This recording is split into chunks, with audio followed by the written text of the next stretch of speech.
For the last couple of weeks, I have thought no one is watching my videos. And then I realized that I was posting them as for only me. So that was what the deal was, kind of stupid. And then I go back later and fix them. I'm like, it's so weird for nobody to be jumping in when it's live like this. And where the fuck is everybody? And then I realized, oh, look, you big dummy. You're, um, you're setting the privacy to just you. Welcome to week 12. So I've been slacking. It's the holiday. I'm kind of sort of in mourning a little bit because this is my birthday month. And normally this time of the year, I would be like partying really fucking hard. And I, I can't because there's nowhere to go and nothing to do. And it ain't fun to drink in your house by yourself. And which is really kind of sucky because every January I do no drink January and I don't do any alcohol at all. And so I feel like I'm almost sort of doing it, except for that I am drinking a little bit. But anyway, and I'm not doing this early today because I had business to take care of, and that's why I'm dressed in like actual work clothes, which is, I don't know, weird. But anyhow, I feel like all we did this weekend was eat, which I guess is what you're supposed to do. I baked cookies to give to my buyer today for her closing. Ooh, excuse me. So I'm sure she was pretty happy about that. You guys, do you like my new fucking headset? I don't even, I wish somebody was live on here with me so that I would know if a bitch could hear me. Um, because these are new. But I love the little cat ear things. These are a little crooked. This one right here. Oh, wrong one.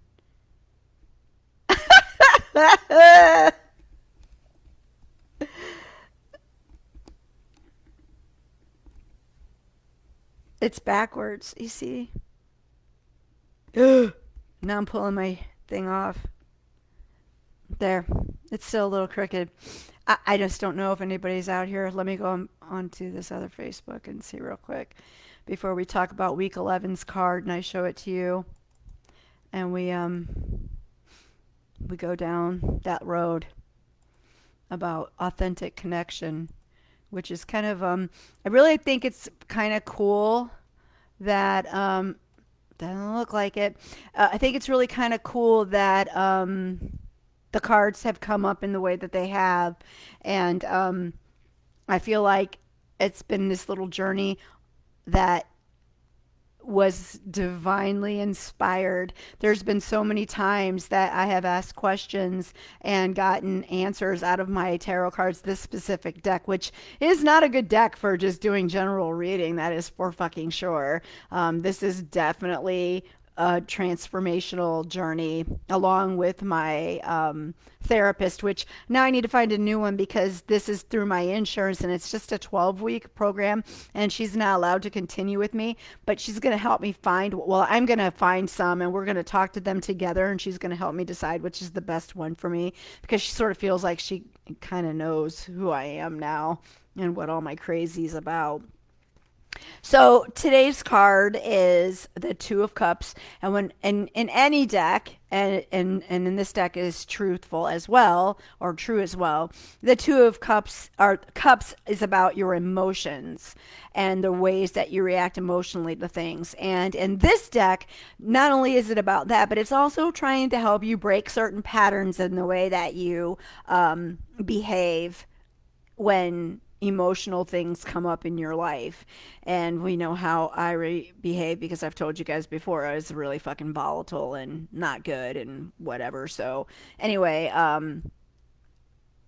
when I picked these cards, it was just at random. The way that the card looked, how it spoke to me, whatever. So this is authentic connection, and it's about really connecting with other people authentically and having a real bond between you and the other person that you're with. And if you look at this card, it's two women and they are bonding together. There's actual chemistry going on between the two of them, and they have made this authentic connection between the two of them. So where does this authentic connection come from?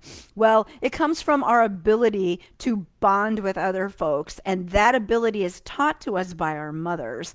And if our mothers had a hard time when we came out of the womb um, bonding with us for whatever reason, we might not have had the best examples and experiences of that nurture. It's there's you can look on YouTube and find experiments where mothers ignore their infants, and the infant is trying very hard to make eye contact and smile and do things until the baby cries and really is like confused as to why the parent or the mother is not reacting to them. So the bond between a mother and a child, especially in infancy, is really super important, and how the mother nurtures that baby and gives that baby the love and support that it needs in those critical first years of life is how the child, as it grows into an adult, is going to look for or feel like this is what love is and seek that out. And so it can also make it so that you're either you just or you can be a standoffish person if the mother has not nurtured you in a proper way. You might not want any connectivity with other people or women or whatever it is, you just push it away, or you're so needy and clingy with people that you're constantly trying to hold on to them and keep them close to you, like I did, because you didn't have that family dynamic the way you did for whatever reason. Why was your mother that way? Could be a myriad of reasons. We've talked about the reasons why my mother was the way she was. I know my mother loved me, but there were things that she did when I was an infant that really fucked with me and made it so that I didn't know what an authentic connection was. My mother was drinking, my mother was drugging, my mother was cheating, my mother was absent for a lot of reasons because she was not nurtured in the way that she needed to be nurtured. So it's this vicious circle of people behaving in ways that maybe weren't always their fault or whatever. I mean, I can't blame somebody who I can't talk to about why she did the things that she did. There's no way I can do that. The only thing I can do is walk away from that and not claim that as my life. I know I'm very clingy towards people that I care a lot about. I don't let go at all, even to toxic people and situations, if I feel a genuine love for them. It's really hard for me to let go. I'm sorry if it's Boxy's first time I'm using these headphones, so it's going to have to be that way today. I'll have to look at it and see if I can do something about it. But it's probably the headphones. It's probably the mic. That's how it is. I'm glad that's what we're getting out of this, that I sound boxy. So anyway, like I always do, I'm going to read to you this card because it was really eye-opening to me. Authentic connection. This card symbolizes two coming together in loving connection. In the picture, two women of different races form the shape of a heart. They look past surface differences to find their common root. The orchid between them symbolizes the beautiful feminine energy they share with each other and with the earth. Together, they descend into the Mother Ocean to commune with dolphins in the ways of love and friendship. Oh, and before I go any further, Leon is going to buy me a new microphone that's coming. It will be much better than the headset and the snowball and all of that stuff. So if you're watching this on YouTube right now, which Michelle, just would you mind hitting the subscribe button? And if you don't like how it sounds, I'm sorry, I apologize, but this is what we have today, so that's what we're working with. The capacity to come together in authentic and loving relationship rests on much earlier foundations. The first developmental task after leaving the womb is for the infant to bond with the mother or mothering person.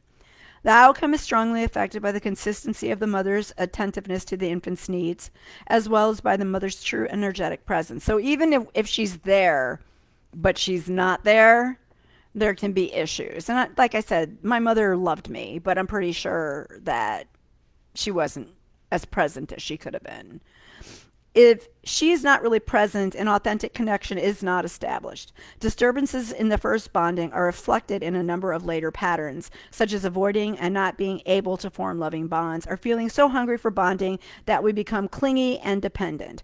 We also may shuttle back and forth between distancing and neediness, or we may end up fucking lots of people trying to find love that way. I did that. Although early life shapes our later capacities, wounds and deficits in our early years can also be healed. This is the province of traditional psychotherapy. Although other healing relationships and approaches may also help, we work from several angles. Therapy can help us loosen the constructions created by the past and by character structure. Heart centered practices can help us connect with the energy of love, and relationship skills can help keep other influences out of the way so we can actually make real contact with another. When this card comes up in a reading, it may indicate several things. It may reflect a close bond with another, indicate the beginning of a deepening of a loving relationship, or point you inward to the discover of barriers to intimate relating